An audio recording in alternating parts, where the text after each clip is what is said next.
Hello guys, welcome back to this channel. In this today's tutorial, I'm going to show you how you can remove your profile picture on Discord. Okay, let's get into it guys. First thing first, I'm going to open up my Discord application and then I'm going to go to the Discord setting by clicking on this icon. I'm going to click on this icon to open up the Discord setting, and this is my current profile picture guys, and I'm going to remove it from my Discord. If we want to remove our profile picture, we can click on edit user profile.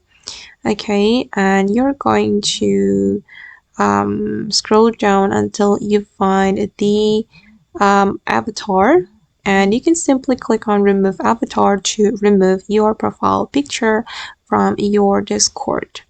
I'm going to click on remove avatar, and then we can click on save changes. Okay, and as you can see guys that my profile picture has been removed from my Discord. And if you want to remove the profile picture on your Discord mobile, you just need to do the same step. You just need to go to the avatar, and then you can remove the avatar from your Discord.